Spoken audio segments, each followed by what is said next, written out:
Well, hello everyone, and welcome to VATSIM's Cross the Pond pilot briefing for Eastbound 2022. My name is Evan, I'm the co-founder of Flight Simulation Association. Great to have you all with us today. Wherever you're watching, say hi, take a second, say hello in the chat, tell us where you're watching from, give us your airport code, country, city, whatever you feel comfortable with, just say hello. We're live across a whole bunch of channels now, including the VATSIM YouTube, Twitch. We're here, of course, on Flight Sim Association with Slant Alpha Adventures and more. So please do say hi wherever you are watching. Big thank you for all of you taking the time to join us today.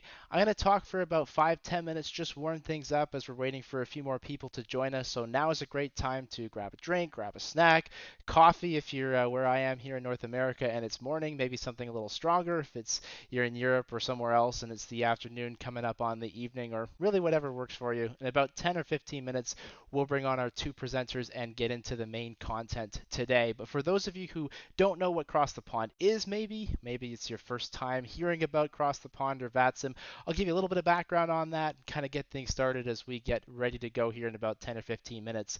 So for those who don't know, Cross the Pond is VATSIM's largest annual event. There are typically over 1,000 pilots, 200 plus controllers, and it's all about, of course, crossing the Atlantic Ocean, right? So this year we're looking at an eastbound event. That means folks will be departing from the North American departure airports generally, as well as some in the Caribbean and South America, going across the Atlantic Ocean and then landing somewhere on the other side in either Europe or Africa. And one of the first years this year, actually, we're dealing with the southern half of the ocean as well. So there's some new content that we'll be talking about as we get started. People often ask us, what should I fly? What kind of airplanes are good for across the pond? What do you think would work out well? And the answer there is anything that's kind of a modern jet that you typically expect to see crossing the ocean. So your Boeing 777, your A330s, all those are great picks. We generally encourage pilots to stay away from stuff like the Concorde or stuff that's like a historical older airplane that might not have modern navigation equipment. And the logic there is, look, the whole point of this event is for you to get ATC from the time that your wheels lift off the ground on the western half of the Atlantic all the way across the ocean to the time that your wheels touch down on the eastern side. If you fly the Concorde or you try to fly it in that new hot air balloon that came out for MSFS, you're going to have a tough time timing that with all the other jets that are heading to Europe and to Africa. So we encourage you to fly something that you're comfortable with, something that has modern capability so you can fly that route that you're assigned, and most importantly, something that kind of does the speed that every other airplane does. And that stuff's really important for everybody. As we continue on here, I'll give you an introduction to our two presenters. You're going to see Rob and Josh joining me on the screen here in about 4 or 5 minutes or so. Rob Shearman is the host of Slant Alpha Adventures over on Twitch. He's also a VATSIM controller. He's an S2 at DC, and he just found out that he gets to work Dulles Ramp for the event. So he'll be that person that's dealing with all those slot times for departures out of Dulles when we go live on Saturday. He's been a controller on the network since 2015. He's done a whole bunch of Cross the Ponds, both as pilot and controller, and he regularly streams on Twitch doing stuff like this, educational seminars, live flights, all good stuff about learning how to get more comfortable talking with online ATC. And he'll be joined by Joshua Seagrave. Joshua is a C3. He's also the air traffic manager at Houston. And if you're surprised by his British accent, because he's the air traffic manager at Houston, so was I, so don't feel alone in that. But he's also certified to work oceanic positions as well as domestic on both sides of the Atlantic. He's a pilot mentor over at VATSIM UK, and he does this stuff in real life, so he probably has a pretty good idea of what he's talking about when it comes to European and ICAO procedures, and he'll be talking about that side here once we do go live. And like I said, my name is Evan, and I'm the co-founder of Flight Simulation Association. We're hosting today's presentation. We're the folks who put on the annual Flight Sim Expo show, see you in Houston. And as well, we do sessions like this, usually about once or so per month. So we've actually got one coming up, not, of course, during Cross the Pond, but the week after that. If you're into virtual reality or you're thinking about virtual reality, you can join any of our webinars for free at flightsimassociation.com/webinars. Coming up on October 27th, we look at virtual reality. So we've actually got Pimax on, who's one of the VR headset manufacturers. They'll be talking all about the latest trends in VR, and most importantly, you'll be able to win one of 2 VR headsets just for participating. So that's a good one to add to your calendars, October 27th, and you can find all the details and register over at flightsimassociation.com/webinars. Now back to what we're doing today. This presentation is all about getting you feeling more comfortable about flying on the network and flying with ATC. If you've never flown on VATSIM before, you can listen and you'll have some great information, but this session really isn't necessarily for that very first timer. It's really designed for the more sort of what I call reasonably experienced VATSIM jetliner pilot, someone who's got a pretty good idea of how to fly on the network, and you're just looking for some tips and tricks, maybe to fly in some airspace that you've never seen before, like Oceanic, or if you're obviously a North American pilot, of course, then you might be looking at Europe for the first time. We're going to try and make you feel a little bit more comfortable with stuff like that. So it's all about gaining a better understanding of North American departure operations, and additionally to learn a little bit more about oceanic procedures, how to deal with getting your oceanic clearance, making position reports, all that good stuff. And then of course we'll look at Europe, dealing with the best practices for how to fly into Europe and ICAO as well, so Africa, with those arrivals that we have in this southern hemisphere this year. And we'll give you lots of additional resources and information to help get you ready to go for across the pond. Now, I do want to mention that this event has historically been Canada and the US to Europe. We've got some other airports this year. We're going to do our best to include all of those airports as best we can, but the majority of this content is designed for someone who's departing Canada or the USA and going to Europe. And we'll try to highlight where some of those differences are as we go. But the most important thing, and whether you listen to anything or nothing, here's the only important thing you really need to know from today. We're going to give you all these resources, all these suggestions. We're going to talk about all these procedures, but everything that you really need to know if you have a slot and you're flying across the pond is in the pilot briefing. So when you have your cross the pond slot, when you have your cross the pond route, you also have access to a pilot briefing. And that briefing covers everything you need to know for the departure airport, for Oceanic, and for the arrival airport. So we're going to go through lots of stuff today, but make sure you go back and cross-reference it against the specific pilot briefing for the airports that you're flying at, because Boston might do something a little differently than Dallas, who will probably do something differently than Toronto. And it's really important to make sure that you're prepared for the airports that you're going to be flying into and out of. And again, when it comes to those pilot briefings, those aren't just something you look at once, but have a look at it in advance, of course. Make sure you're really up on that departure one. And then as you're going over to Europe and you've got 8 hours to kill, that's a great time to be looking again at that arrival one. You don't want to wait until the day of, because you might find there's some scenery or there's some other stuff that you want to have prepared. But definitely as you're on the way over to Europe, have a look at that. And questions. We love questions. We're going to take lots of your questions. I think last time we did about 45 minutes after the live presentation, going all through questions. So we've got lots of time scheduled for questions. We're going to do that at about the top of the next hour. So 50-ish minutes from now, we'll be answering questions live. Where you can send those is the Cross the Pond Discord. So if you go to ctp.vatsim.net/discord, that's where you can put your questions. There's a new channel called Webinar Q&A. Pop those questions in there. I will take a look at all of them, we'll categorize them, and we'll go through all of them starting at the top of the next hour.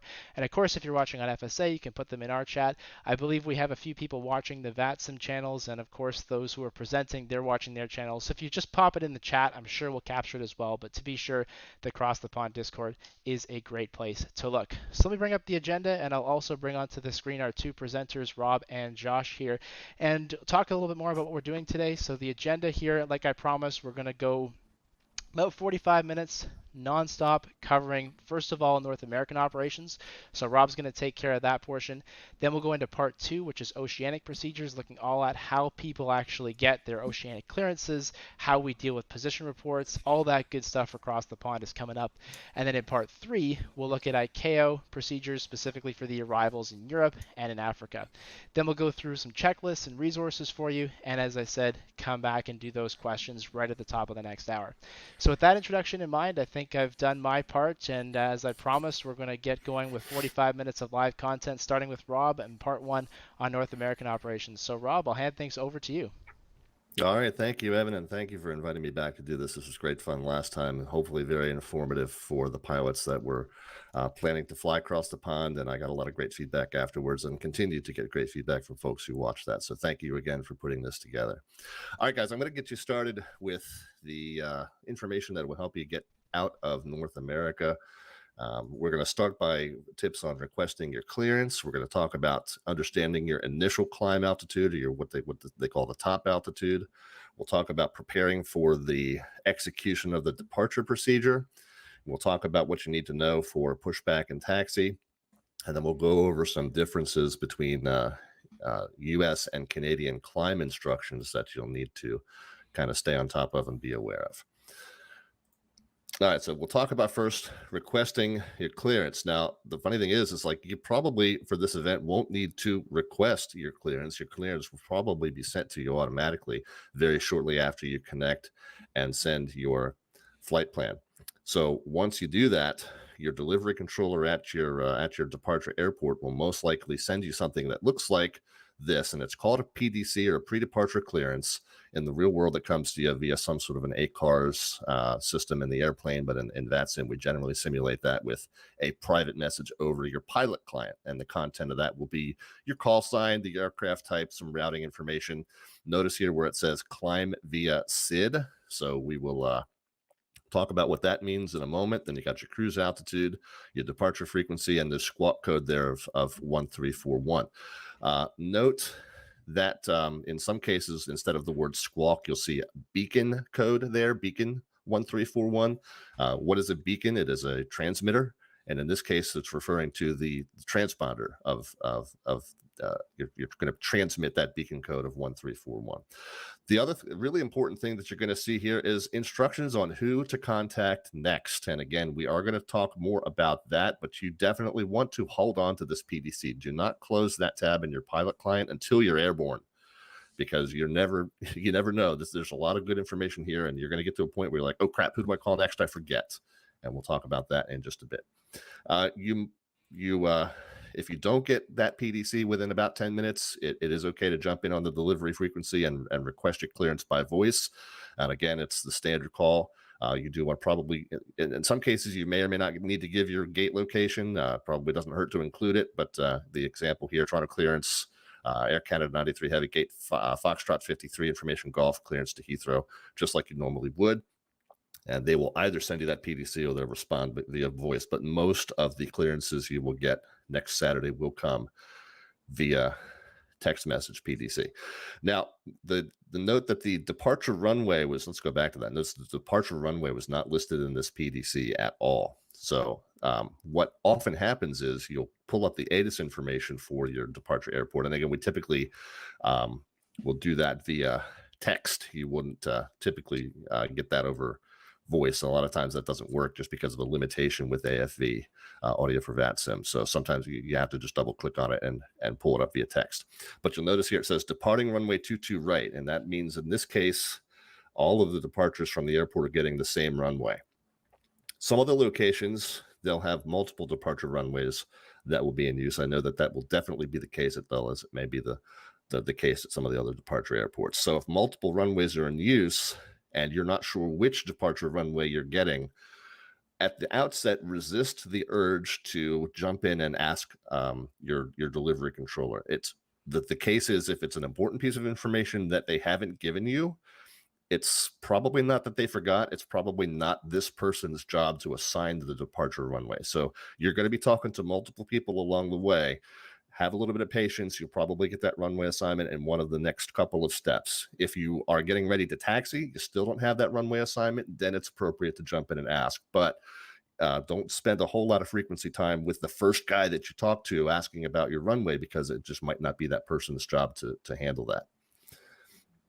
All right. Climb via SID. Remember, we talked about that earlier. What does that mean? That means that the initial altitude that you have to level off at might not be in your IFR clearance. In some places you get, maintain 5,000, expect flight level 350 10 minutes after departure. In other cases, you get this term climb via SID. It basically means the same thing. It just means that the altitude that you have to level off at first is contained in the departure procedure itself instead of being in that text clearance.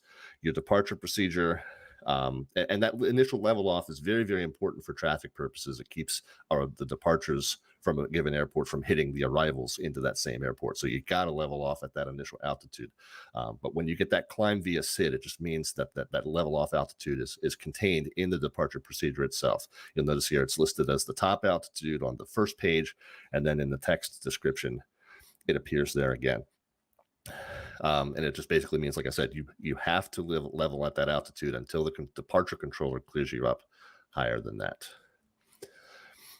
When you're preparing for your departure, you load it into the FMC. Your job is not done when it comes to preparation. You actually need to make sure you are looking at the chart for the departure. So we'll pull up that chart, and we're going to kind of go through what that means here in a moment. But the main things that you want to keep in mind are the speed restrictions, altitude constraints. You want to make sure they're all in your FMC. There's two types of departures that you get. One that you're navigating on your own right away, and another one is that you're getting vectors from the controllers. We'll talk about that in just a moment. One other key thing to note is that the almost universal speed restriction under 10,000 feet is 250 knots. Across the pond is a day where you have a lot of very heavy aircraft flying very long haul routes. So it might be the case that your minimum clean speed is higher than 250 knots. And if that is the case, you just need to let the controllers know. Otherwise, they do expect you to adhere to that 250 below 10, even if it's not explicitly listed on your departure procedure. All right, we talked about the two main types of SIDS. This is an example of what we call the pilot nav.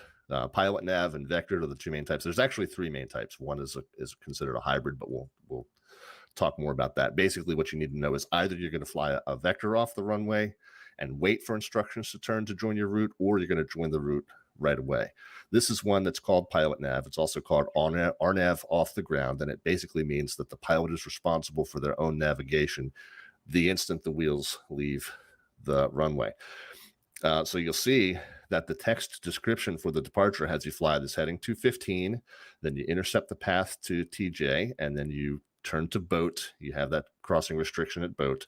So the text description literally says the pilot is following this route, does not need to wait for any kind of vectors. We'll show you a different example in a moment. But what you want to do preparing for this departure is to step through each of these points, and you'll see right here where boat is listed at 4,000 feet or above and 250 knots or below. And you want to compare that with what's in the FMC legs page to make sure that that restriction is indeed contained in there.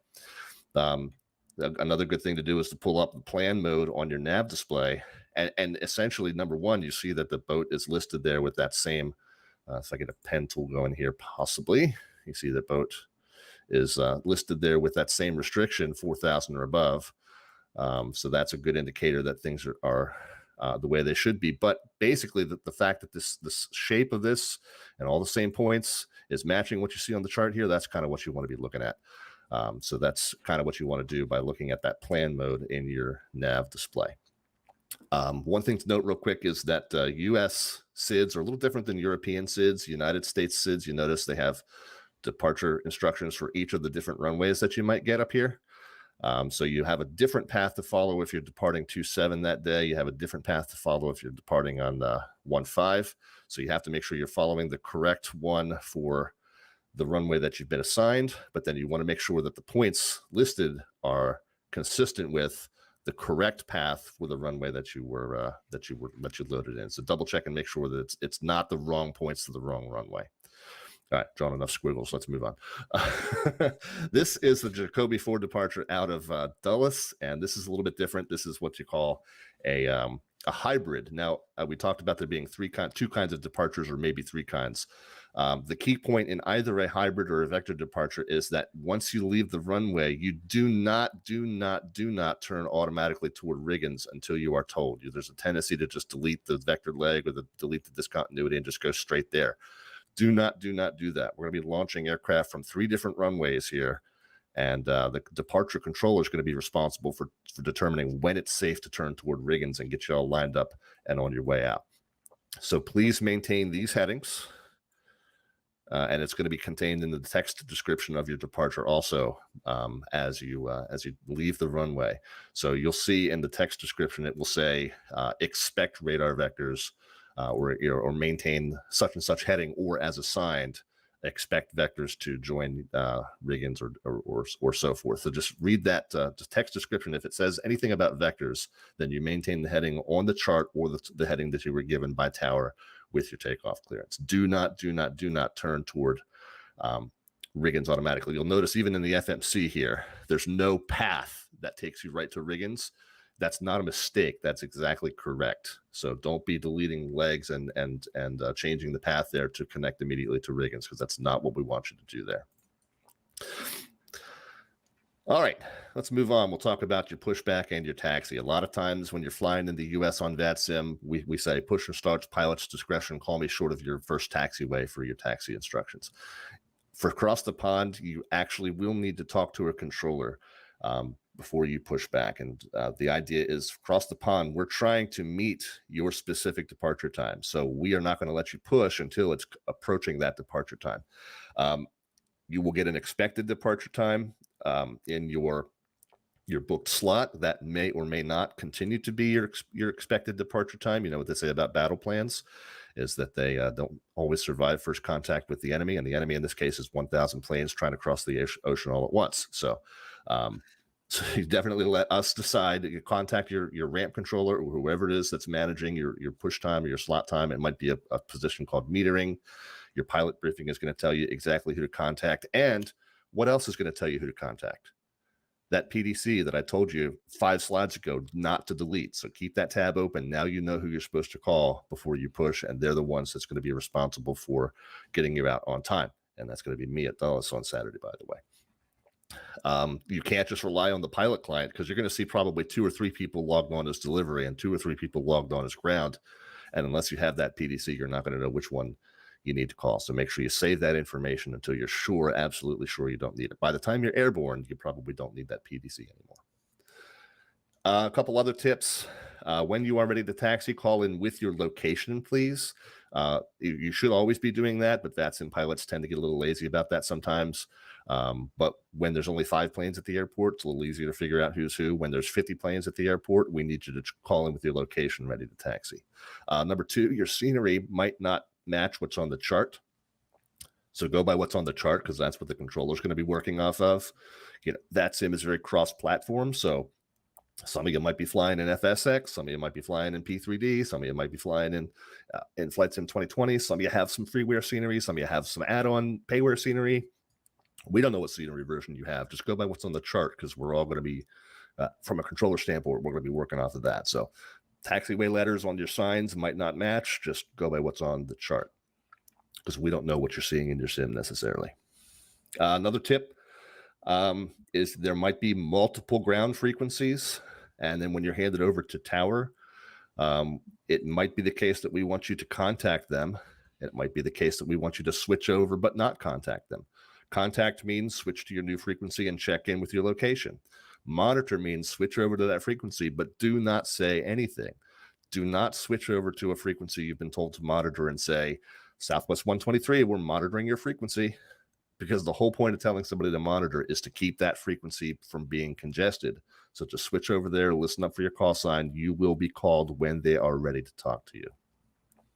Oh, and one tip that I skipped over there, when they tell you to stand by, don't say Southwest 123, okay, we're standing by. Again, if they tell you to stand by, it's because they need the frequency free. Leave the frequency free. All right, moving on.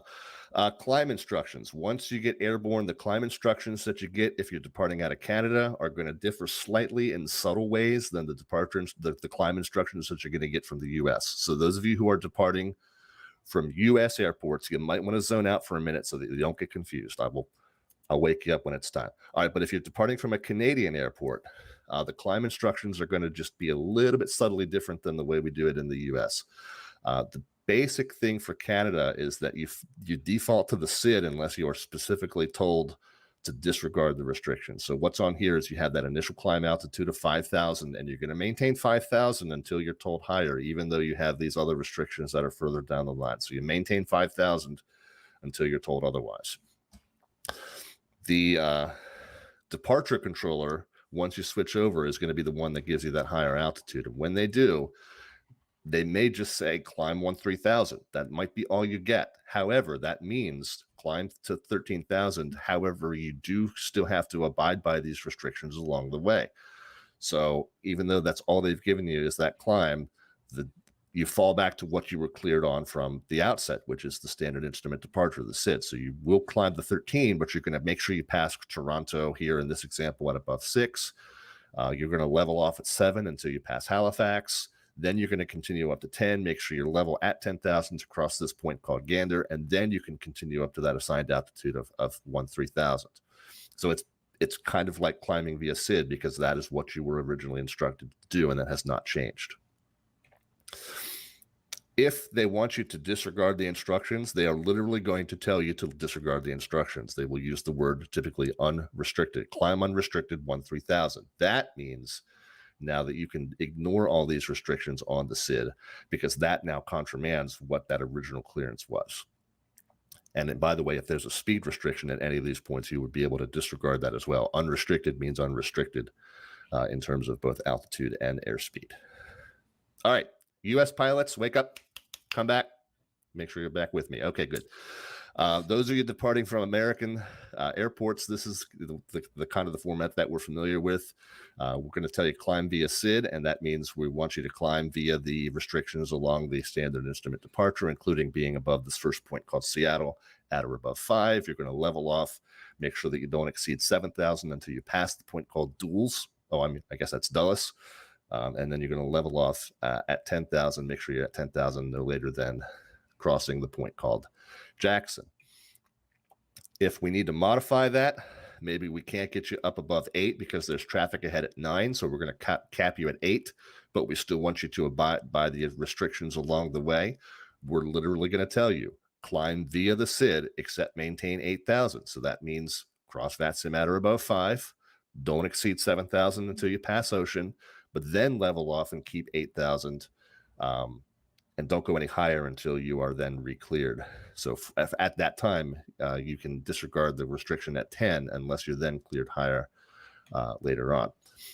If you just get this simple climb and maintain 12,000 or 12,000 as it would be heard, that in the US means disregard your SID. Okay, climb and maintain 12,000 or descend and maintain blank means disregard any restrictions you got previously, because this is a new altitude restriction. Now, the tricky part is when I say disregard any restrictions, I mean only altitude restrictions. In the US, canceling the altitude restrictions and canceling the speed restrictions are two separate things.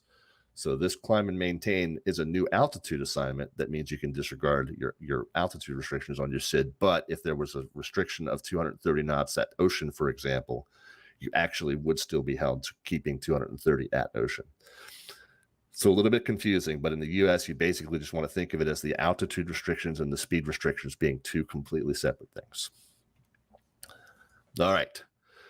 Transition altitude. This is one part that we have in the US and North America that's a lot easier than you have overseas. Our friend Quas, Josh Seagrave, he's gonna have to go through a whole bunch of stuff about transition altitudes and transition levels. We're gonna have it real easy over here in North America. Which is that we don't put transition altitudes or transition levels on any charts. Why? Because we don't need to. It's 18,000 all day, every day, 365 days a year. Even on Christmas, transition altitude is 18,000 feet. So that means below 18,000, we don't say flight level 170. We don't say flight level 050. It's all pronounced in terms of thousands and hundreds up until 18. So 17,000 with the local altimeter is an appropriate altitude in the US. And then once you get above, then you set the standard altimeter and start talking about flight levels. Okay, your flight planned altitude. Couple of notes to keep in mind. In your booking, you received an oceanic flight level.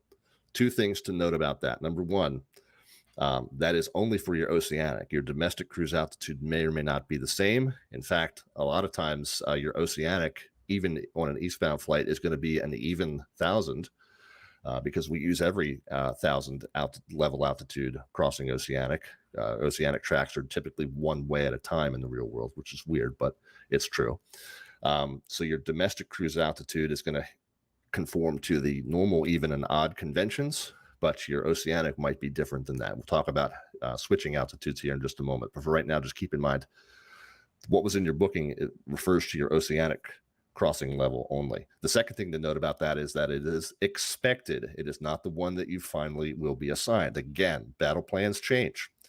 You won't have your official oceanic cruise altitude until you get airborne And then you get to talk to the Oceanic Delivery Controller. And again, Josh is going to go over the process for that. But once you have talked to that Oceanic Delivery Controller after you're airborne, that is when you know what your cleared cruise altitude is going to be, and then you can plan accordingly.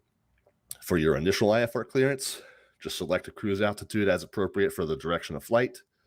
And we'll talk about how to change altitudes later on. Just keep in mind, they're separate things. Your domestic cruise altitude and your oceanic cruise altitude are two separate things.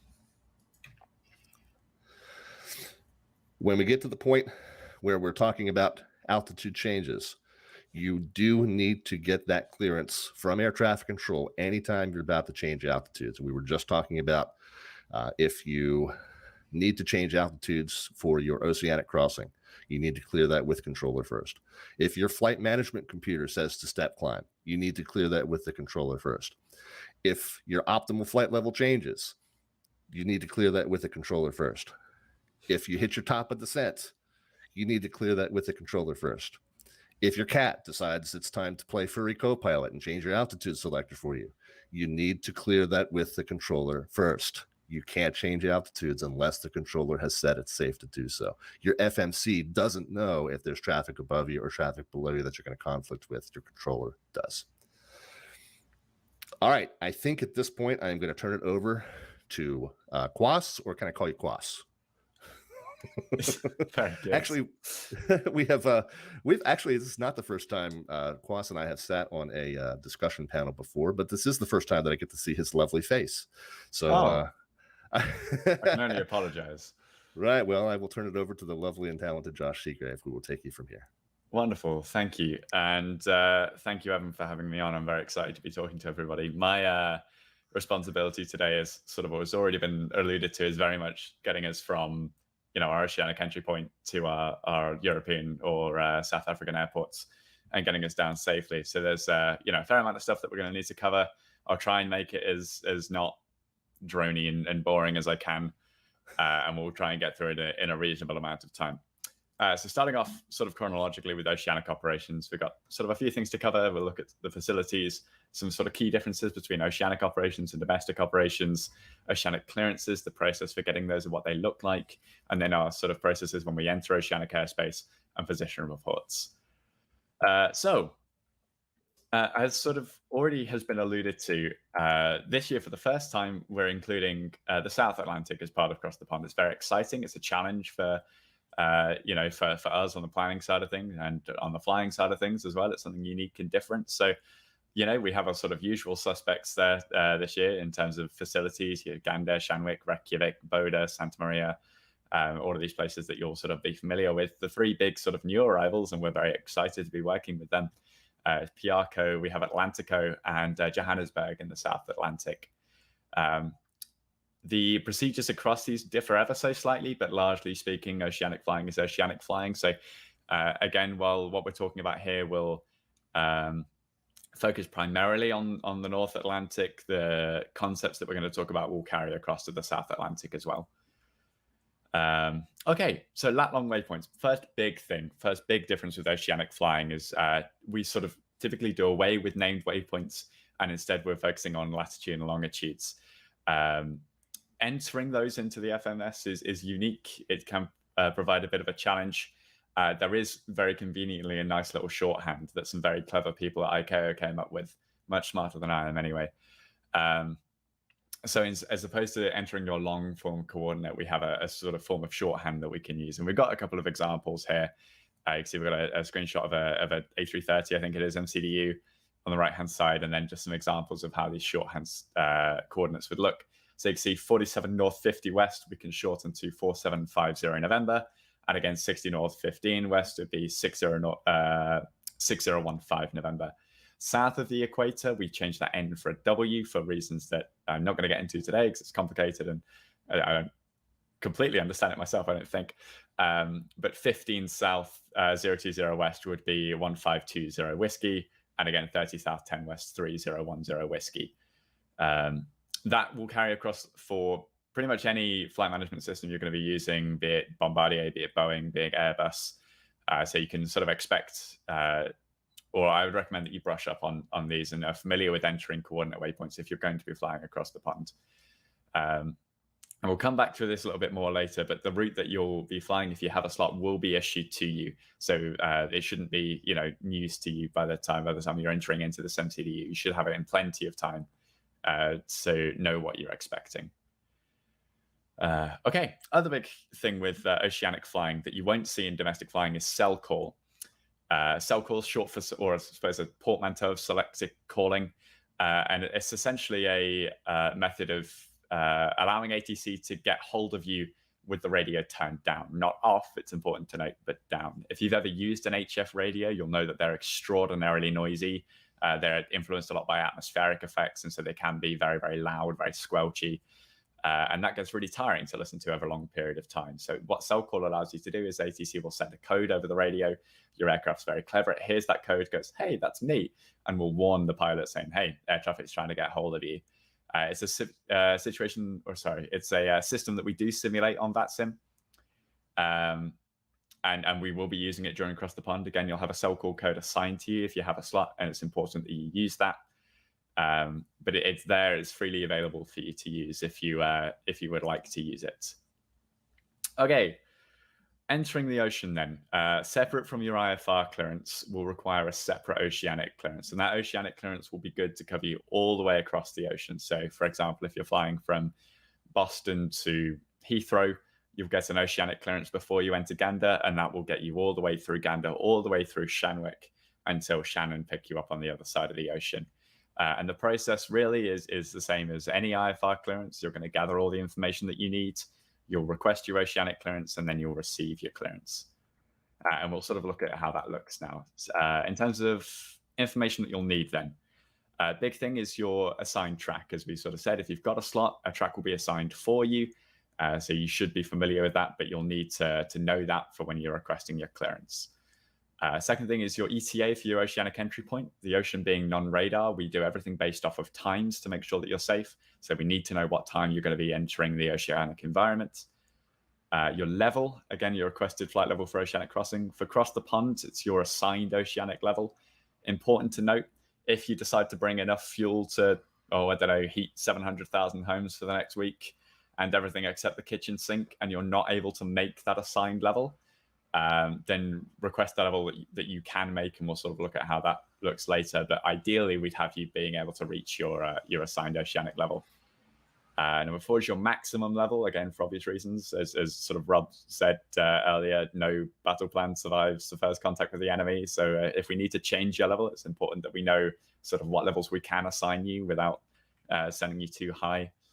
And then speed, your requested Mach number, so that we can organize you all nicely and evenly going across the Atlantic to make the most of the space that we have. And okay, so here we got some examples of how we can find that information. This is taken from an Airbus. You can see we're finding our oceanic entry point on the legs page. It has this OMSAT here. In this case, it's 0430 Zulu. It's important to confirm that time to make sure it is correct. And if your simulator's not running on real world time, that would be different, but it's real world time that we really care about. So you might need to do some back of the napkin maths to convert that.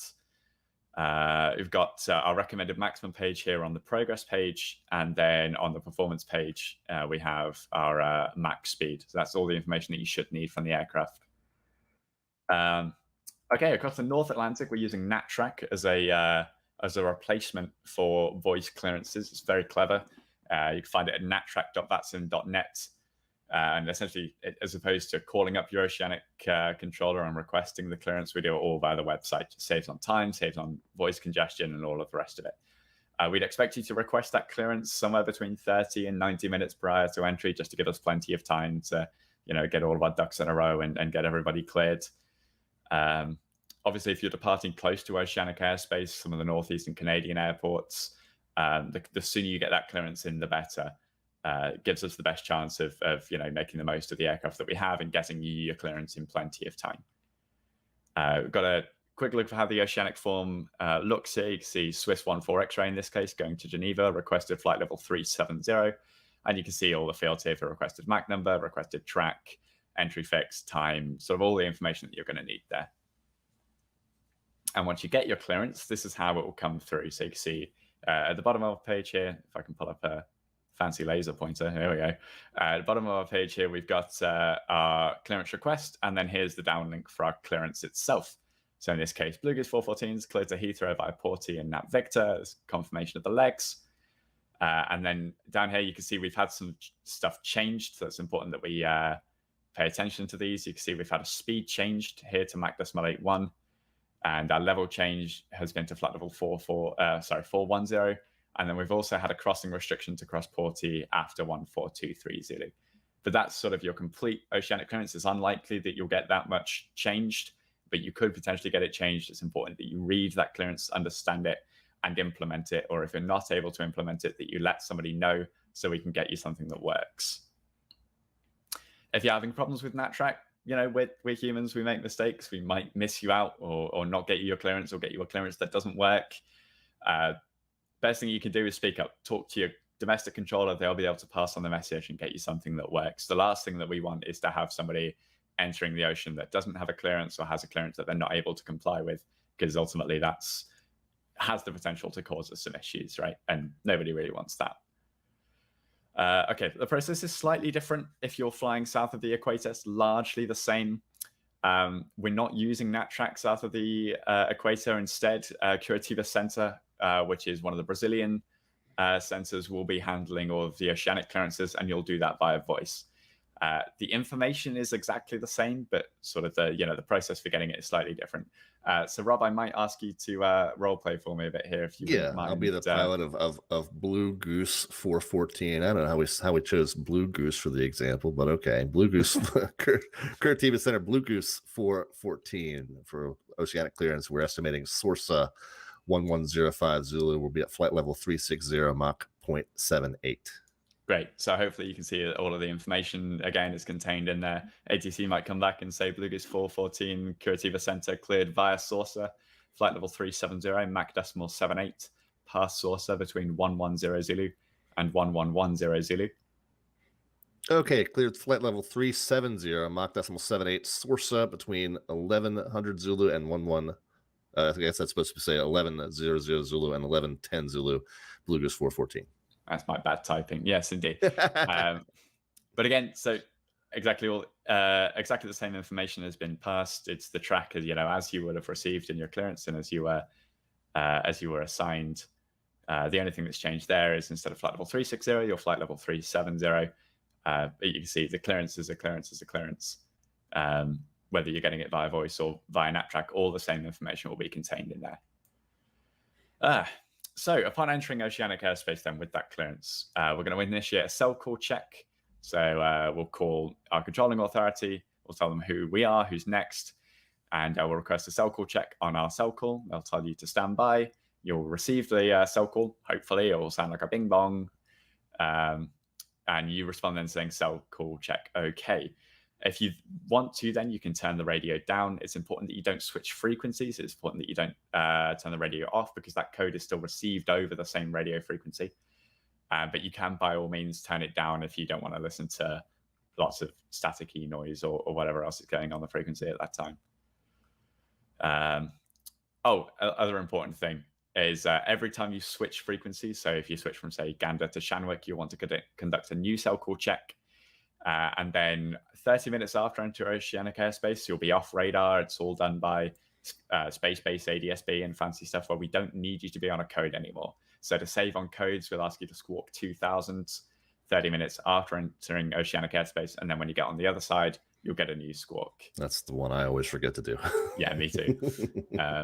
Okay, conditional frequency changes. Again, something that's unique to the ocean. And you may not hear this because we don't always simulate this on VATSIM. But you might receive something like at 30 West call Shanwick radio on this frequency. Since you're reporting every 10 miles of latitude, you'll know longitude, 10 miles, 10 degrees of longitude. You'll know where 30 West is, and when you pass that fix. If you're east and west, yes, you're passing longitudes, yes. Yeah, I got it. Yeah. Yeah. So passing 30 West, you'd be expected to switch over Shanwick and call that. Like I say, you may not get this, but if you do hear it, at least now you're aware of it. And that's really all you need to get across the ocean. It's just IFR flying with some extra nuances on it. So the next thing to cover, and we're about bang on time, actually. We're going to look at sort of what you can expect once you're across the ocean and you're in ICAO and European airspace. So we've got some things to look at here, some en route CPDLC, star assignments, descent clearance, and approach procedures.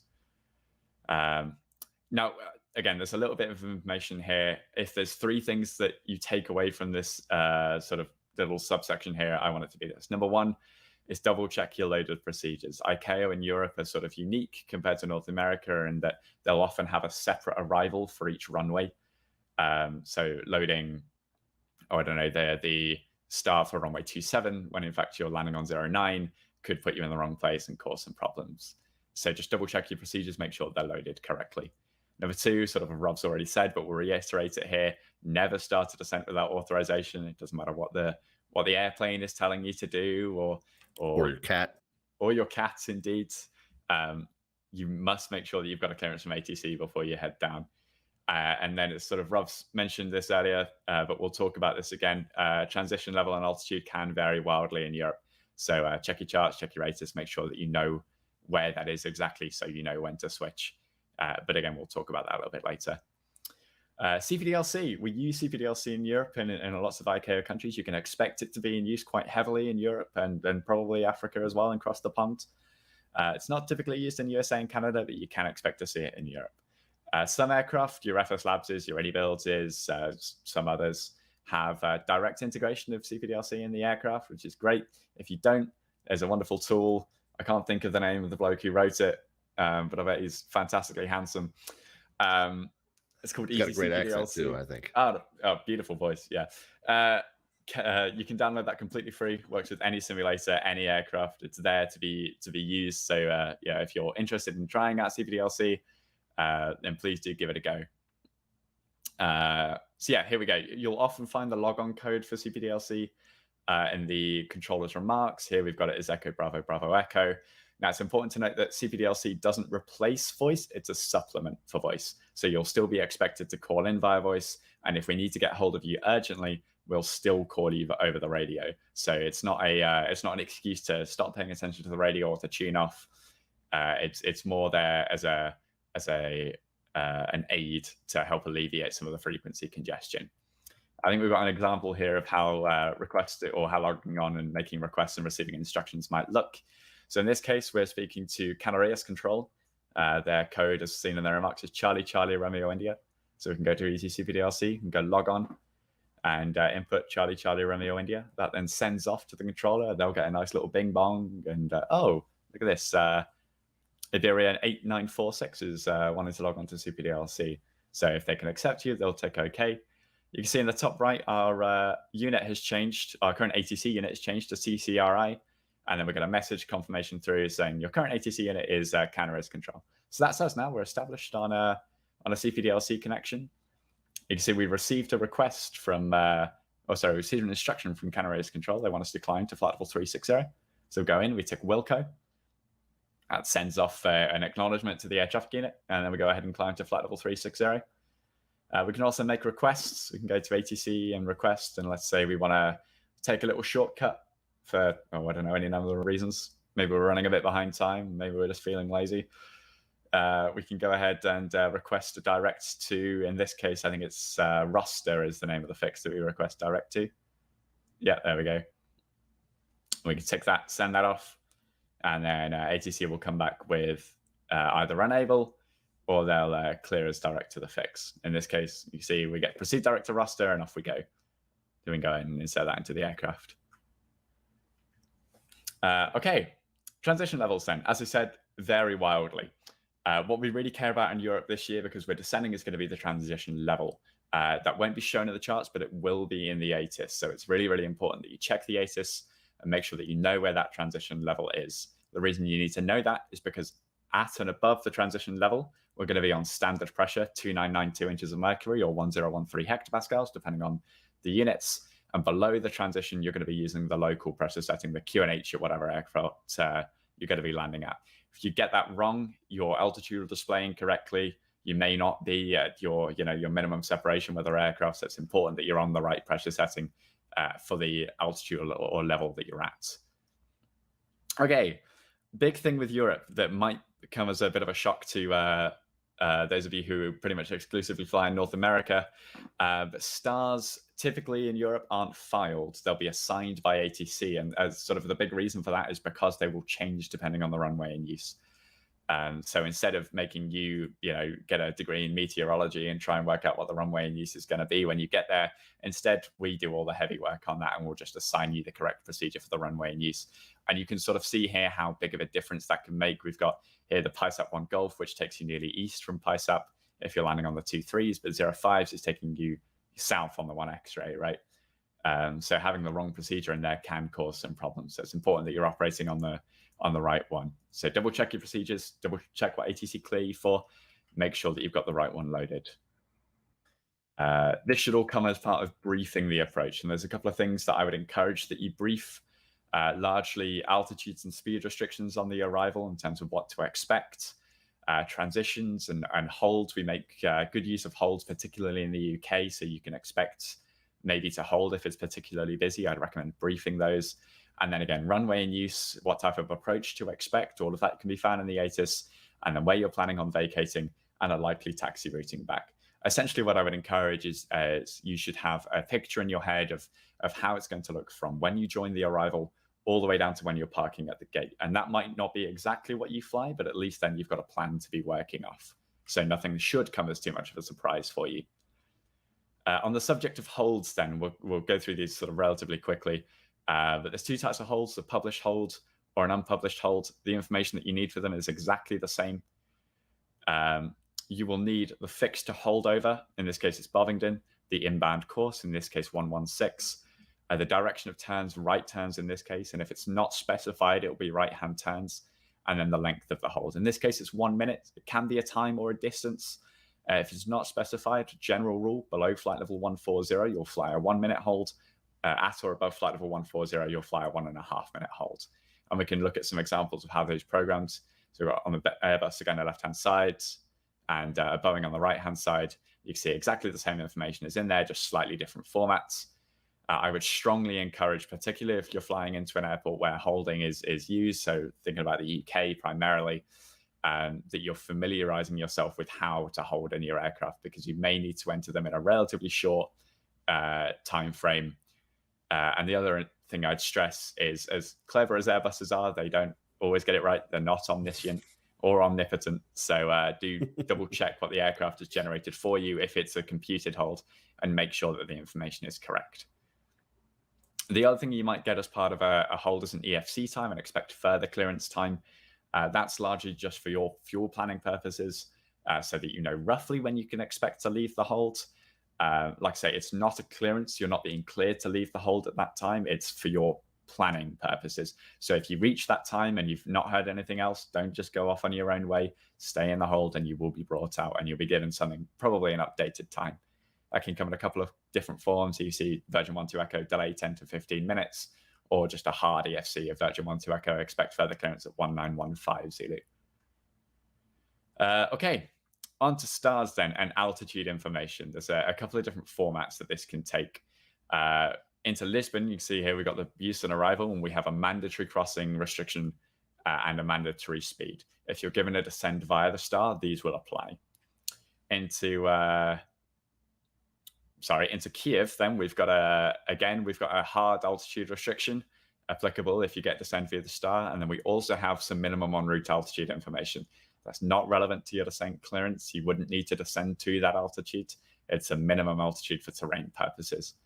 And then again into Heathrow, we've got the OPMET arrival and some altitudes to expect, but you wouldn't descend to those altitudes without being cleared to by ATC. You've got in there big, bold, actual descent clearance will be as directed by ATC. So expect to be given, different, or expect perhaps not to receive that by ATC if it doesn't fit their plan. So yeah, as I sort of already alluded to, stars in Europe are typically assigned. The phraseology for that is you'll get cleared, in this example, running 1 X-ray arrival, or perhaps just running 1 X-ray arrival. That will clear you to follow the lateral and the speed constraints on the star, but it does not clear you to descend via the star, right? It's really, really important that obviously you would follow the arrival, but maintain your assigned level until you're given lower. The other thing that we have in Europe are occasional runway transitions. So you may be cleared, for example, running 1 X-ray arrival runway 04 transition. And again, you'd follow the lateral and speed constraints on the star and the transition, but you would not descend without ATC clearance. The other type of transition we have are separately published RNAV transitions, in this case, the Never 4 Whiskey transition. And again, it's exactly the same, follow the lateral and speed constraints, but do not descend without a clearance.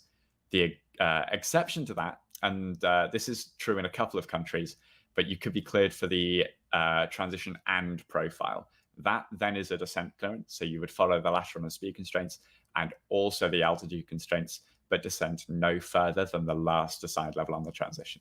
So in this case, you can see we're crossing more at 3,500, so that would be the lowest that you would descend to.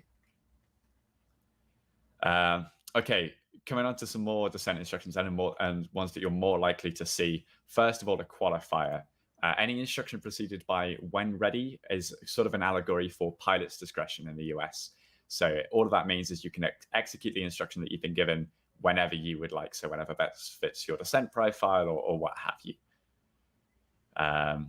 Okay, and again, there's some slight phraseology difference here, but they are very, very minor. We'll talk about what they mean.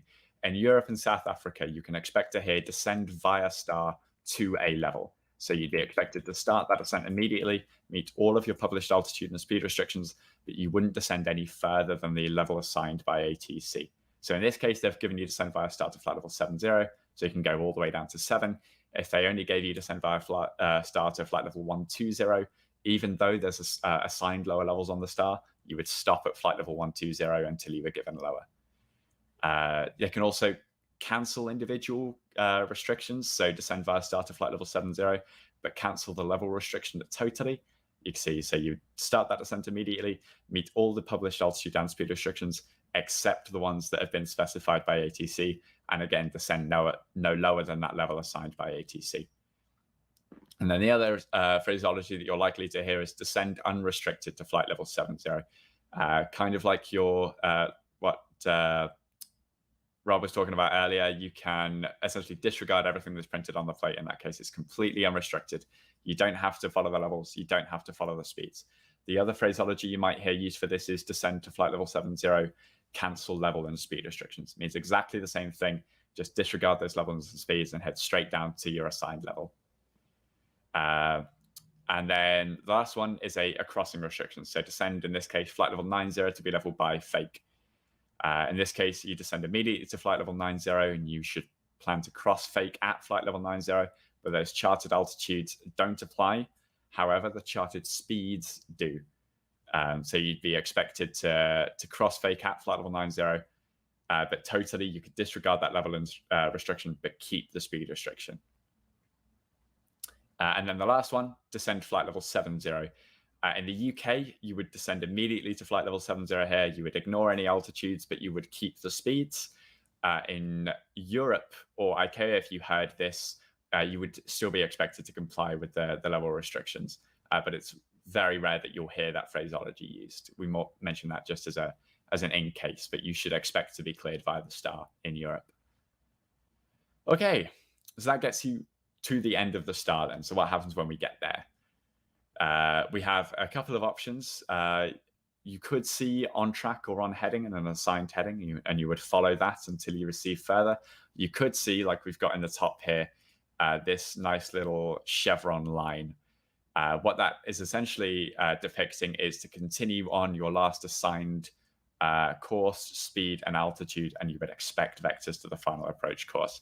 So you can see here, we just continue straight on as we were from Delta Lima 530. What we mustn't do is turn towards the runway or descend without clearance. Again, here we have a clearance limit in the form of Occam and a hold.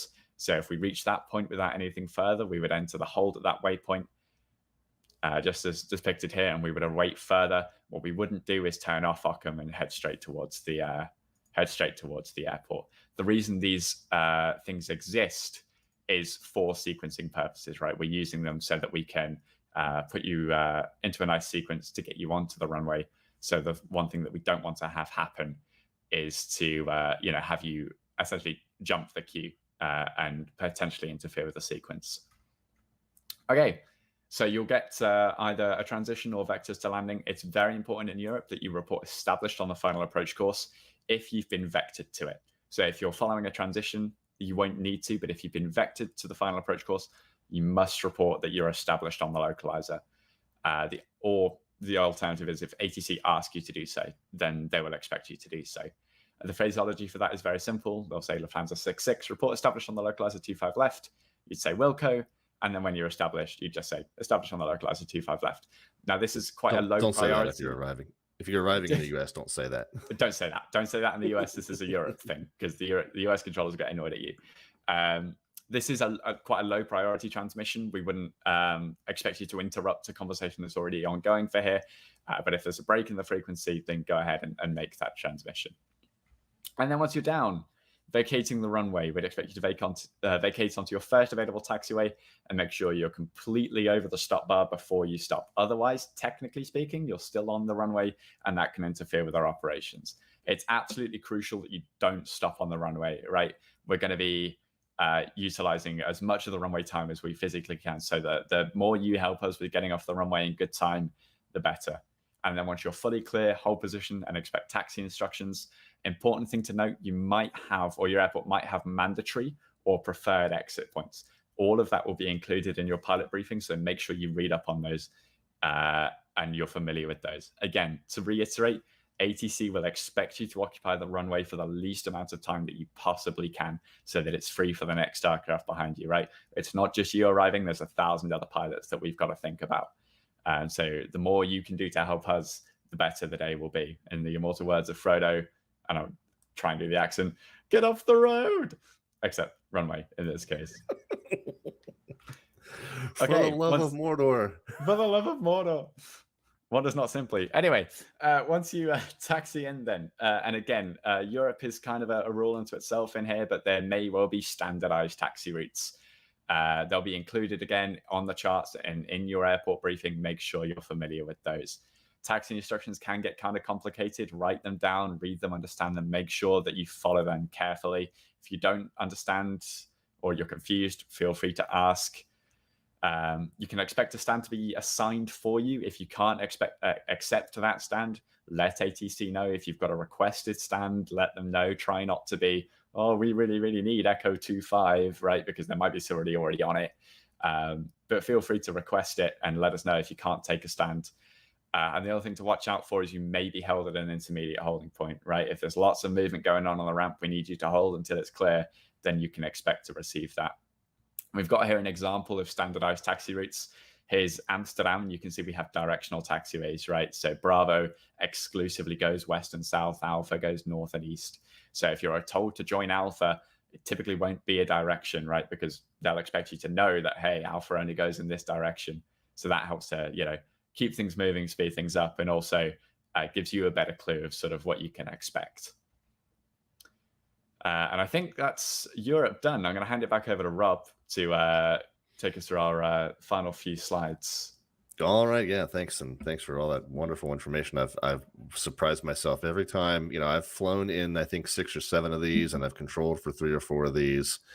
And I was surprised when we did this briefing webinar in the spring, how much more I still learned from watching my co-presenter's presentation. And the same thing has happened this year. So thanks for all that good stuff. So here's a lot of what you were given, guys, is pertinent to any time you're flying a flight across the ocean on VATSIM, but here's some stuff that is specific to the CTP event per se. First of all, as we've mentioned multiple times, the reason we keep mentioning it is because it's that important. Read the pilot briefings that are on the CTP website. Some of them may be posted already. Some of them will be posted during the course of this coming week, but definitely get on there, read the one for your origin and read the one for your destination. All of them are going to contain really, really useful and sometimes crucial information that you need to be aware of before you fly this event. In those pilot briefings, there are often recommendations for scenery, add-ons that you can download and install. And some of them may include a freeware option and a payware option. So you don't necessarily need to be on the hook. Now, the payware options usually are very good and are relatively assured of having the most updated scenery with the correct taxiway letters. But not everyone does this on an unlimited budget, so we understand that. But there are probably going to be some scenery recommendations in those pilot briefings. So definitely get that installed and tested before the day of the event. Your route, that's the easy part across the pond. You don't have to spend a lot of time on SkyVector and researching all these different paths and stuff. That is going to be sent to you the night before. Now, it used to be emailed out. I think in the last couple, they don't actually email them anymore, but you can just log into the CTP website, and where your booking was contained, they're going to have your CellCal assigned CellCal code, and they're going to have your route. So I don't think it actually comes to you in an email, but it is still done for you, which is beautiful. And it isn't done until about the last, 12 hours before the event. Mm-hmm. Once they've got the wind information, then they know what tracks they're using and all that stuff. So, but that is done. It's something you can do as first thing when you turn the computer on, log on to CTP and get that route that should have been put together for you. You will definitely want to be reading the charts. We mentioned in my part of the presentation, we mentioned in Josh's part of the presentation that you need to be looking at the charts for your departure procedure, your arrival procedure, and your approach procedure, and your taxiway chart. And I'm not a paid spokesperson for Navigraph, but it's a great service. I think it's very affordable. You get charts for everywhere in the globe. If you don't have a Navigraph subscription, that's fine. There are some sources for some freeware charts. ChartFox has charts for a lot of the locations that will be featured in Cross the Pond. And again, refer back to that top bullet point, which we've said multiple times. The pilot briefings are also going to recommend locations where you can look up the charts in many cases. So definitely refer back to that and see if there's recommendations in there as to where you can find those charts. But you can't just program the arrival into the FMC and expect that you've done your due diligence. Pack extra fuel. Now, Josh said earlier on that you don't necessarily need to bring enough fuel to go around the globe twice. But you do want to definitely have a couple hours of extra fuel in case of holdings, delays. You probably will not get the most efficient cruise altitude for your aircraft. That is a fact of life on Cross the Pond Day. You just have to be ready to be less fuel efficient than you ordinarily would be. So make sure you have brought enough extra fuel in the aircraft to not have to pause and refuel, or not have to do something unrealistic, or not have to divert, or not have to disconnect. Just be ready to have extra fuel just in case you need it. The pilot briefings probably will contain some information. The pilot briefings for your origin in particular will probably contain some information about what time they want you to connect and what time they want you to be ready to push.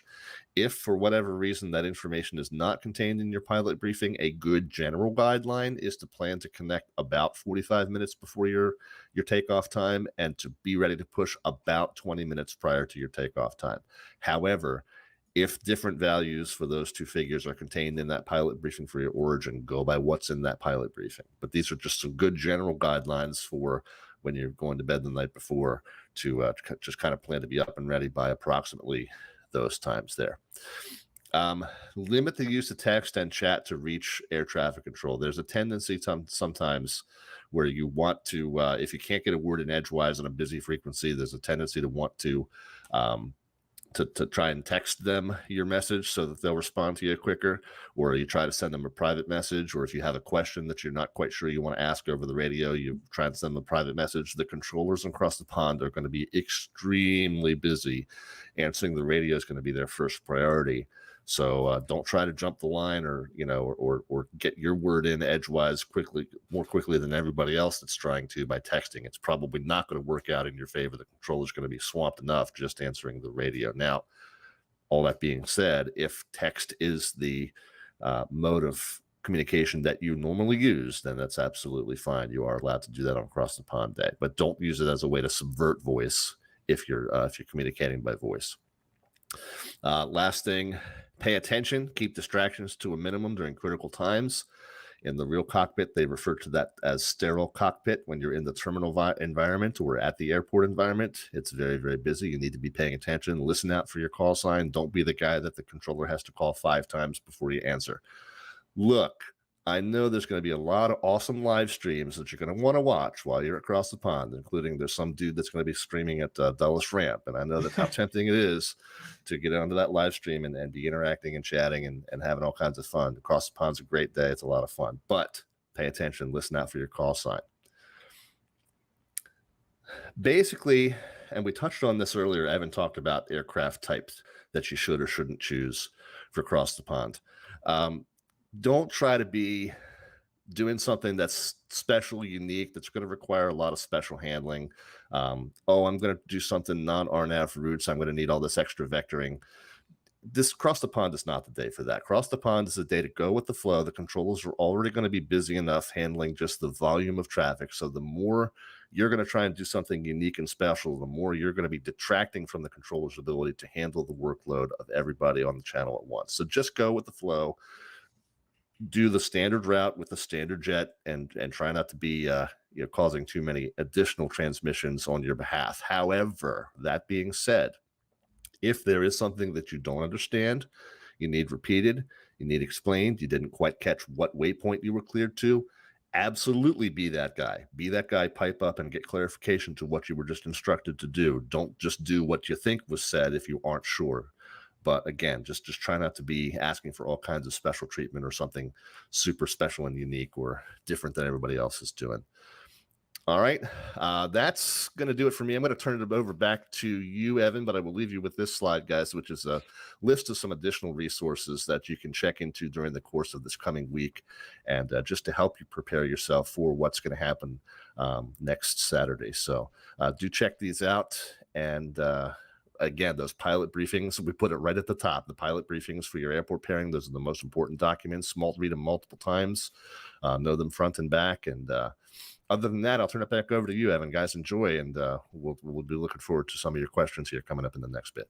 Perfect. Yes, I've got lots of questions. Guys, thank you for an awesome presentation. Nicely done.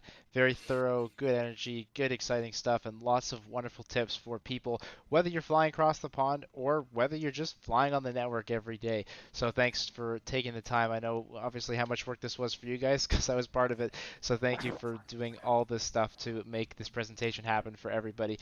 Thanks as well to our moderators for keeping an eye on Twitch, YouTube for us, and for passing on those questions to me. So I've got those all set up here. Before I start going into questions, I just want to give you guys a chance. I know both of you are live streamers, and again, you guys are volunteers here. So if people want to find more information about you, if they want to follow you, or in Rob's case, if they want to actually watch you controlling on Across the Pond, how do people do that? And then we'll get into questions. Well, for me, it's the live stream called Slant Alpha Adventures. Probably one of the longer Twitch usernames that's out there, but if you smash all those words together with no spaces and just type out Slant Alpha Adventures all mashed together, twitch.tv/Slant Alpha Adventures. And again, it's going to be the Dulles Ramp Control is what I've been tentatively assigned, subject to change, but that's what I've been assigned to for now. And we'll be broadcasting live starting at 7:30 a.m. Eastern Time a week from today. For me, you can find me at Quas with 2 underscores because everything else is already taken. I'm hoping to be streaming across the pond. At the moment, I'm slated for Oceanic and Scottish. So depending on how my day is looking, I'm also Oceanic coordinator, I think, this year. So I might have my hands a little bit full, but certainly later in the day, I'll be looking to get some streaming done. So you can find me there, QUASS 2 underscores. It's going to be a good time. Perfect. And as well, for those of you who are watching today, if you take a moment, we'd love to get your feedback on what you thought of this presentation. We're hoping to do this every year. We did the one for Eastbound. People seem to like it. Sorry, I should say Westbound. Now we're doing Eastbound. Hopefully you like this one too. FlightSimAssociation.com/survey. Again, that URL, FlightSimAssociation.com/survey. Take a second and tell us what you thought of the presentation, anything we should add, change, or move. We'd love to hear from you guys. So let's get into questions. I got lots of questions, comments, everything under the sun here pretty much. A couple of comments to start off with over on the VATSIM YouTube channel. Colonel Wanovich was commenting, Rob, that you could change your name to Slant Lima Adventures now since you gave that nice briefing on the RNAV departures. Sim737 pilot on the Flight Sim Association YouTube, good suggestions. key is prepping beforehand, even suggesting, maybe practice. If you're departing from Dulles, like go fly there tonight if ATC is on, and just get a chance to familiarize yourself with the airport. Make sure you know how to put in those oceanic waypoints, the lat and the longs, because those can be different. Thanks to 757 Spy over on Twitch for a lot of good comments, including a nice thank you to Josh for Easy CP DLC, so thank you for that. And a couple of other good points to bring up here. Someone just commented, I think it was Ryan is his name, this is the busiest VATSIM event of the year. There is a good chance that the server that you normally connect to might be full. You might try to connect and it doesn't work. Just try a different server. That happens every year, so especially that USA East one, for whatever reason, seems to be the most popular. So if you're finding that you can't get onto one server, try another one. If that doesn't work, keep trying. They've been much better about that recently. The network's come a long way since when I started on it, but that does happen, so keep that in mind if that could potentially come up. And yeah, there you go, Eric. I just covered you, so perfect timing on that one as well. Okay, we're getting some questions, guys. Either of you can kind of handle these. What we'll do is we'll start with general questions about the event, then we'll look at departing North America, Oceanic, and then arriving in ICAO. So starting with general event stuff, either of you guys, again, can pick up on any of these. Jonas in the CTP Discord wants to know where we find pilot briefings. Where are those pilot briefing documents going to be found, guys?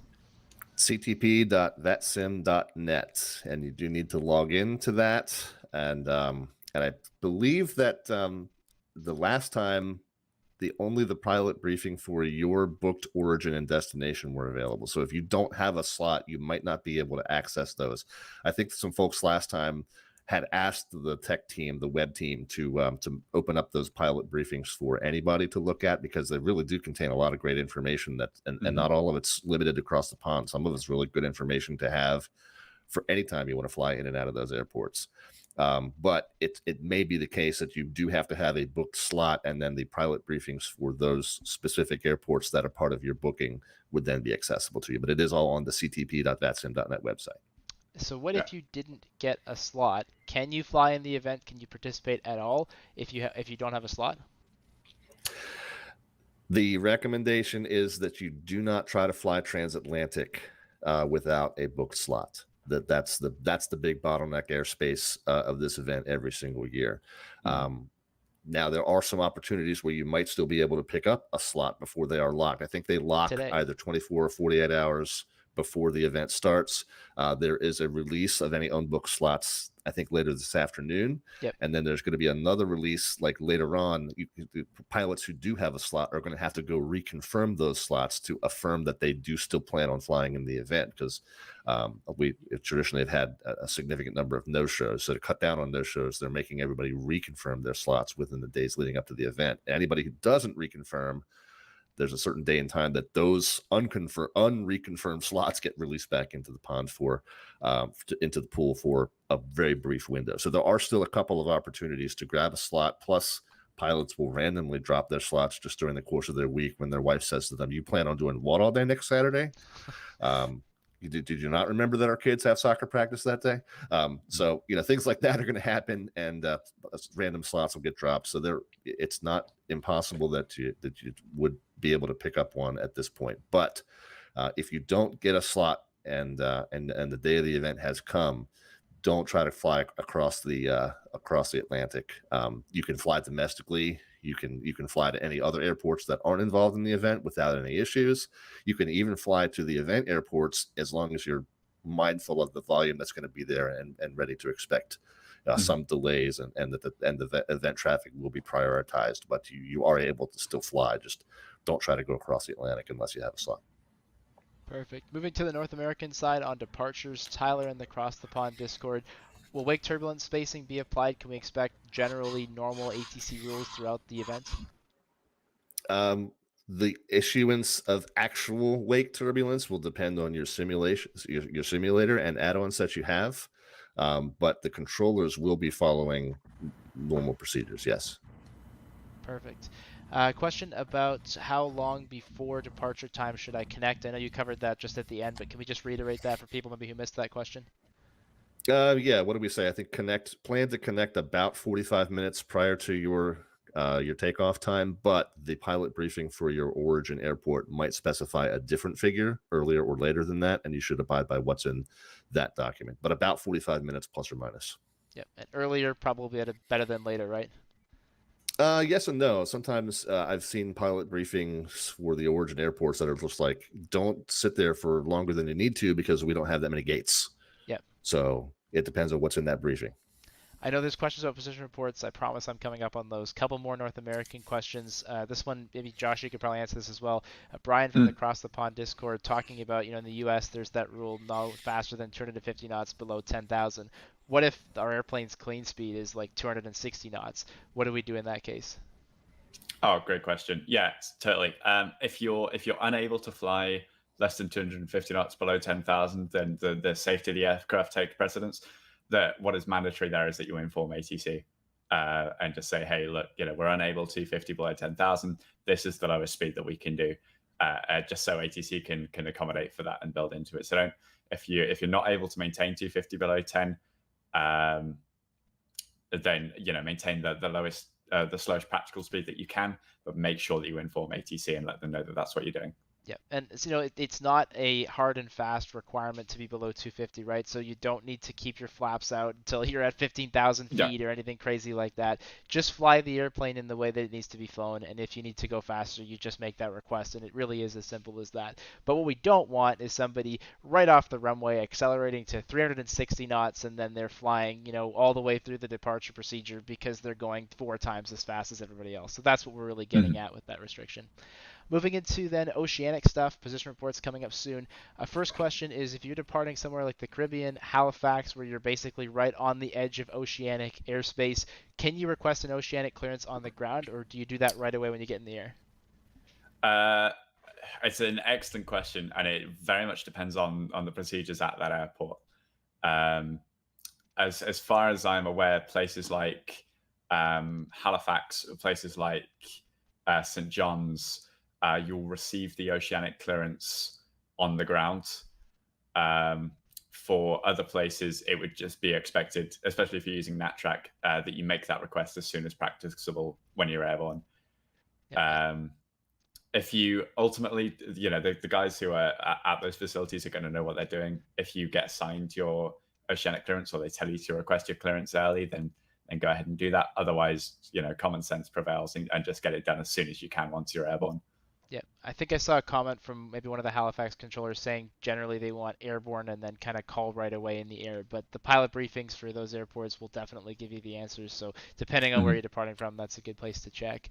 Okay, so lots of questions about position reports. So can we just, for the first one, I guess, let's just say, are we doing position reports in Across the Pond this year? No. Technology has come a long way, and we're at the stage now that's where we're simulating that. So in the real world, ADS-B and ADS-C and satellite-based fancy stuff has kind of done away with the need for voice position reports. So there is no need to give a voice or a CPDLC position report, because your aircraft, because it's clever, does all of that fun stuff for you. Workload permitting, if you would like to give voice position reports, you can ask. But obviously our controllers are going to be extraordinarily busy, and if there's lots of people who go, hey, I want to do voice position reports, we may not be able to accommodate that. So feel free to ask, but by default there's no expectation, or indeed there's no probably not capacity for it. Yeah. Capacity is exactly the word I was looking for voice position reports. I will say, guys, if you're looking for a channel that focuses on old school radio based procedures, I know of a Twitch live stream you can go to. Who's that, Rob? Can you tell us about it? So that being the case, really when you're over oceanic airspace, what you can really expect is just frequency changes. Pretty much that's it, a cell frequency change, and that's really all you have to be worried about. Yeah, exactly. It's why we have those like conditional frequency changes, is because really for the majority of your journey across the Atlantic, you can sit back, enjoy the views, and just chill until you get handed off halfway across. And are most people in oceanic, would you expect to see CPDLC, or probably not? Probably not CPDLC this year. It's something that we've been working on, something that we've explored. It's not going to be ready this year. My hope, and this is just me talking, my hope is that we'll have Oceanic CPDLC available for next year. It's something that I'm very keen to work on and develop, but I wouldn't expect to see it across the ocean this year. Perfect. For CellCal, so we talked about that earlier on, that in the case of CellCal, you're going to get a ping and then you basically talk to the controller. How do you know, basically, how do you set up CellCal? How do you get that into your airplane, and what code do you actually use? So it's okay. Great question. It's done through the controlling client. So on vPilot or XPilot, when you log in, you'll have a little box on the right hand side. You have your call sign, your aircraft type, and then your cell call. So you can go ahead and put the code in there. The code, if you have a slot, will be assigned to you. The same place that you're going to get your flight plan, same place you'll find those pilot briefings, ctp.vatsim.net. And if you have a slot, all of that information will be in there for you. So you can go ahead and find it there. So used to leaving that third box blank if all you do is domestic flying. That is the place where you put it in. Mm-hmm. Perfect. Chris from the Across the Pond Discord, question relating to Oceanic stuff as well. The TMI, so we have that up on the screen here. We said that was 295. Can you just tell us a little bit more about what that actually is, what it does? That's too much information. Yes. Okay. Sorry, I completely glanced over that, I think. Yeah, well spotted. TMI is the track message indicator. So for real world oceanic flying, obviously those tracks, oceanic tracks, they will change daily depending on the winds, depending on where the operators want to go. The process is a little bit complicated, but the long and the short of it is some very clever people at Shamwick and Gander sit down every morning or evening and work out where the tracks should be. So because they change daily, to make sure that the tracks are correct, they include a track message indicator in the message. And all it is which day of the year that we're on. Yep. So all you do is when you submit the clearance, you include the TMI so the controllers know that you have the latest tracks available to you. Right. 295th day of the year, in other words. Exactly. Yeah. Right. Perfect. Yeah, we used to call that Julian date. I think Julian date means something else now. It means number. It's like the Excel day number, the number of days since X date or whatever. But yeah, we used to call that Julian date, the nth day of the year. Yeah.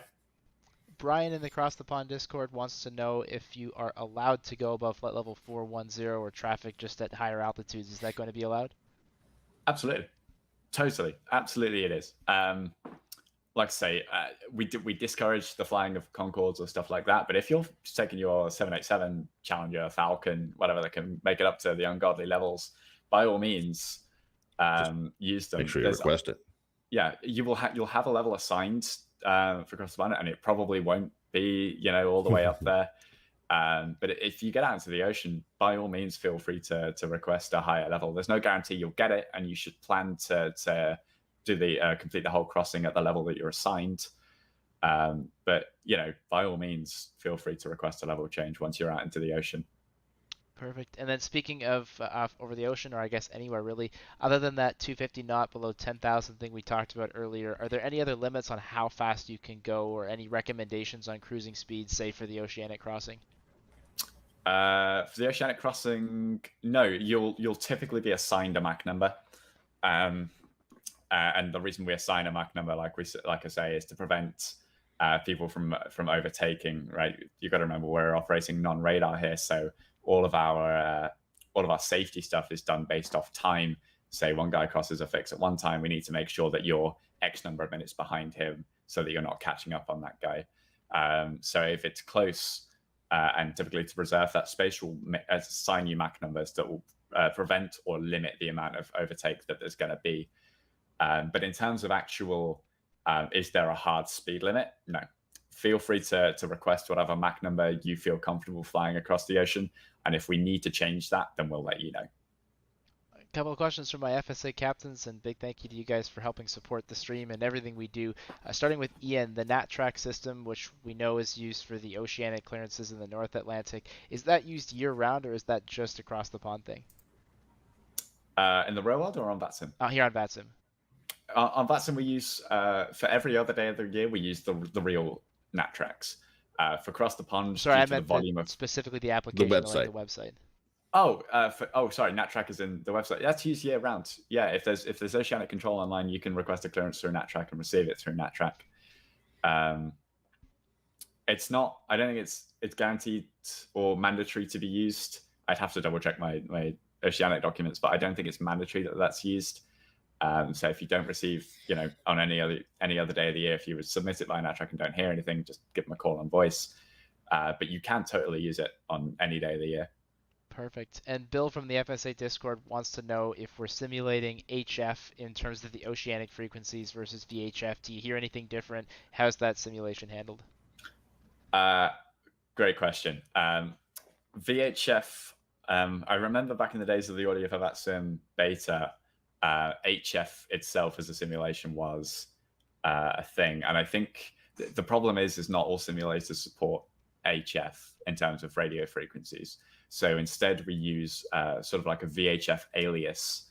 Now, if I'm remembering correctly, the VHF aliases do include HF frequency simulation, so they sound very HFE, crackly, noisy. It will definitely sound distinct to VHF stuff, but in terms of tuning that in the aircraft, you'll tune the VHF alias off that HF frequency as opposed to an HF frequency itself.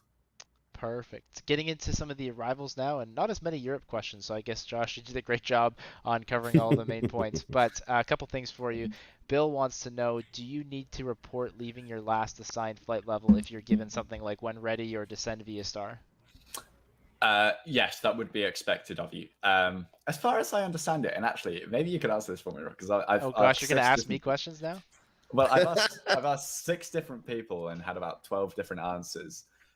My understanding of it has always been that it's recommended to report leaving a level in North America, but it's not mandatory. Is that correct? Yes, and I know this answer because I keep getting asked this question in real life, and I keep having to show people. So it's in the AIM, the FAA AIM, which is advisory, specifically says that you are supposed to leave your last assigned, or supposed to report leaving your last assigned altitude.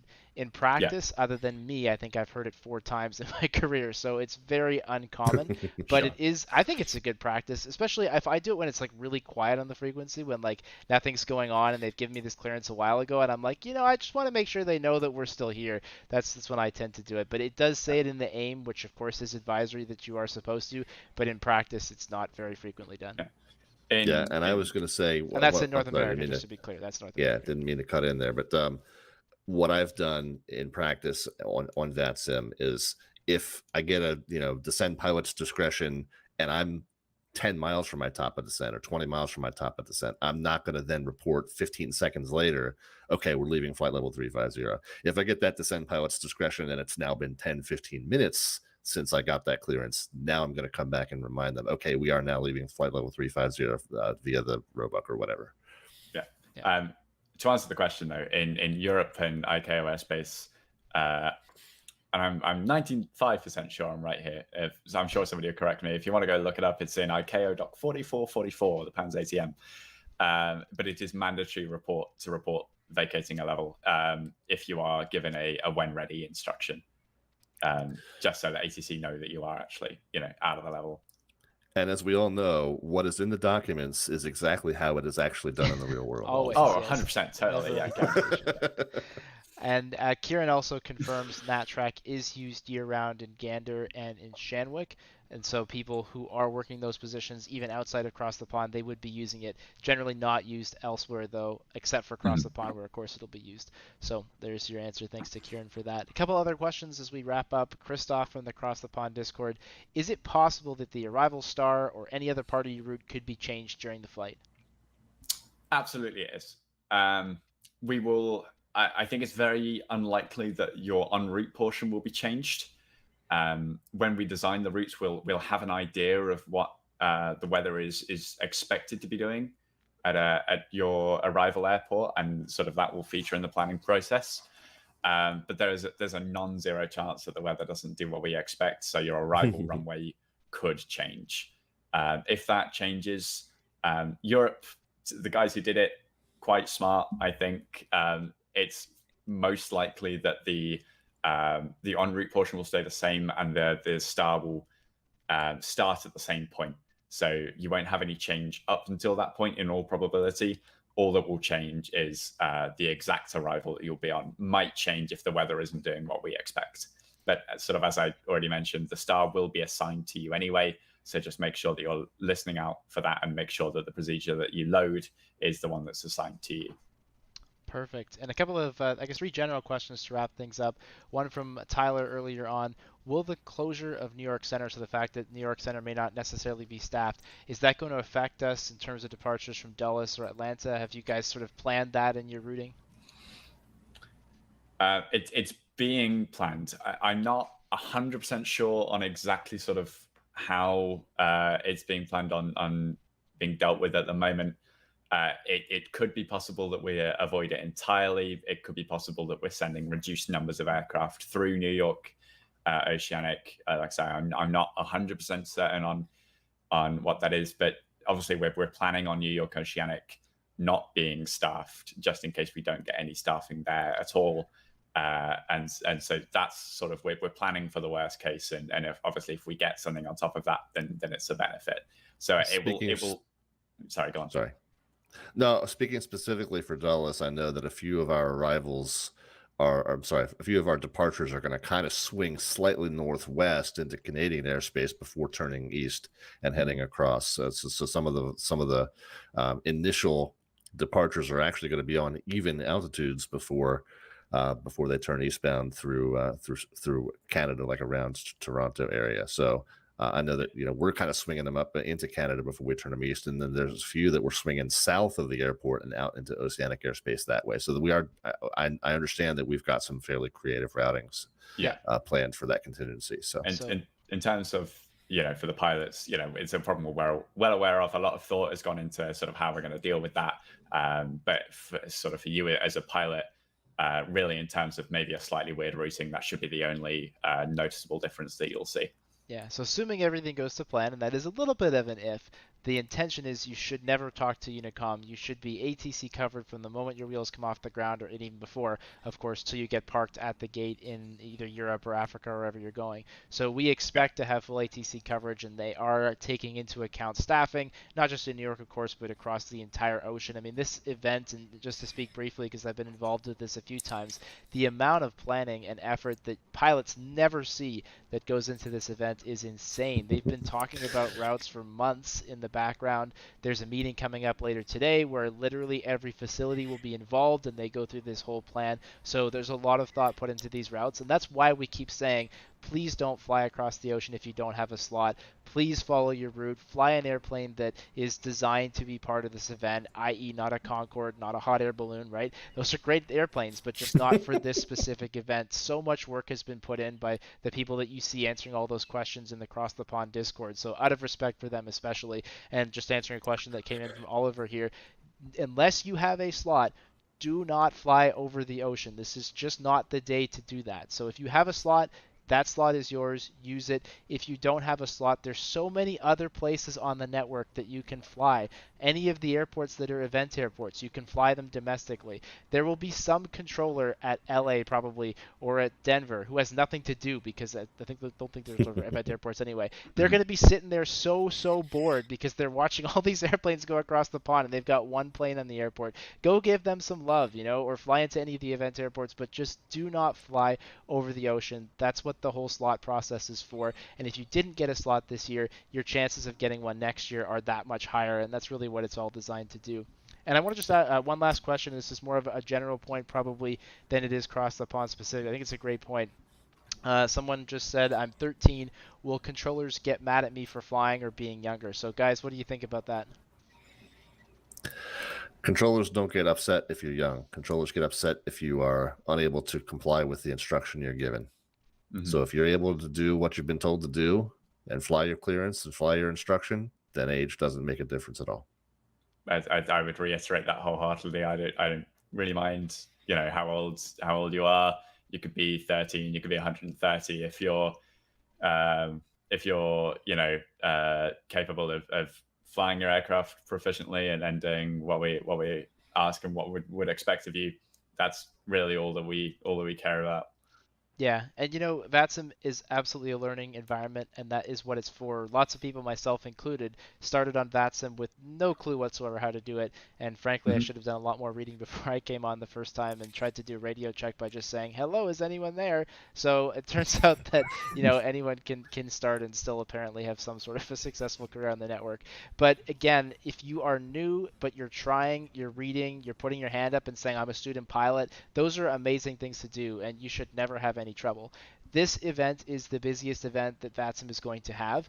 Going to an event airport, if it's one of your first times on VATSIM, no matter how old you are, is probably not the best idea. So here again is a time when you can go and look at those event airports and go, maybe I'll go to that controller who's not doing anything over at Austin, Texas, and I'll talk to them because they're not busy and they've got time to help.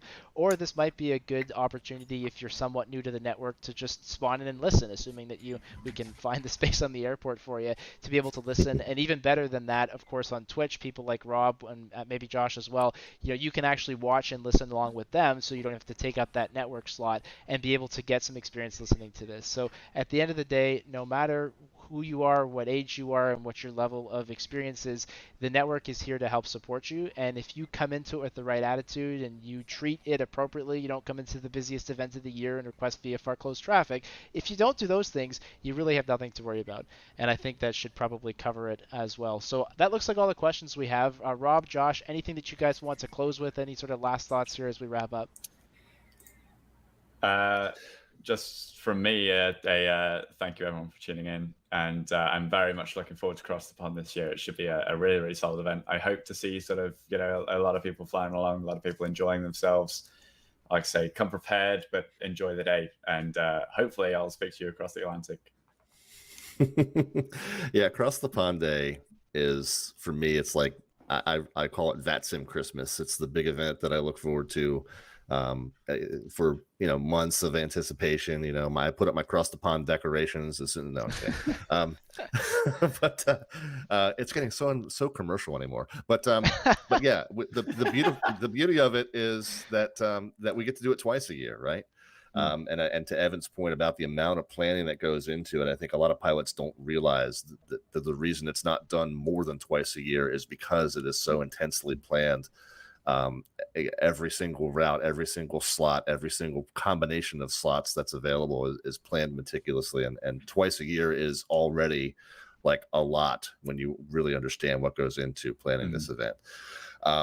But it's one of the it's one of the biggest days I look forward to every year. I'm glad that I don't have to move on Cross the Pond Day this time, as I missed the spring event because we did this briefing Speaking of a week. poor planning. Like my entire house was packed up when we did that briefing in the spring, and then like on Cross the Pond Day, like I'm going up the road and I'm trying to tune in on Twitch on my phone and see what's going on and follow along the event. So I'm super stoked that I get to actually do Cross the Pond this time, and the fact that I get to control at one of the departure airports is really going to be cool. So I hope that you guys will stop in and see that. But yeah, it's a great event. There can be some frustrating things about it. And again, to the person who was asking about their age, it's not the age. It's the ability to pay attention and respond quickly and accurately to what you've been instructed to do. There's going to be mistakes. I mean, I accidentally flew a Vector out of Heathrow one time because I just had the aircraft in the wrong mode. As long as you communicate and quickly know how to rectify issues when they come up, it's a fun day. It's a great event. Perfect. Well, guys, thank you again for the wonderful presentation, for all the work that you've put into making this happen, and we hope you guys both have an enjoyable experience while you're controlling.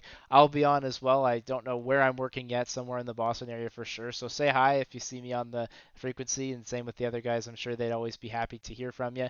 As we wrap up today, please take a moment to send in your thoughts on how we did. Our survey is at flightsimassociation.com/survey. Just links you to a Google form, couple quick questions, give us a rating, and especially please share anything that you think that we should add or remove or change from this presentation. We'd love to keep doing these year over year, so if you have any feedback to help with that, I would sure appreciate that. And of course, you can help support us at Flight Sim Association. We are the people that put on Flight Sim Expo. We put on educational sessions like this throughout the year. You can join us for free at flightsimassociation.com. We'd sure appreciate your support. As always, a big thank you to our Flight Sim Association captains who help us by contributing momentarily and unlock a whole pile of benefits for doing so. And a friendly reminder coming up for us on October the 27th, so just after Cross the Pond, we have a webinar talking all about virtual reality and how you can start to integrate the VR headset into your setup if that's something you're after. Great opportunity for anyone who's never tried VR before, or you've thought about it and you're looking to incorporate it in your setup. And like I said, the chance as well to win 2 VR headsets courtesy of Pimax during that session.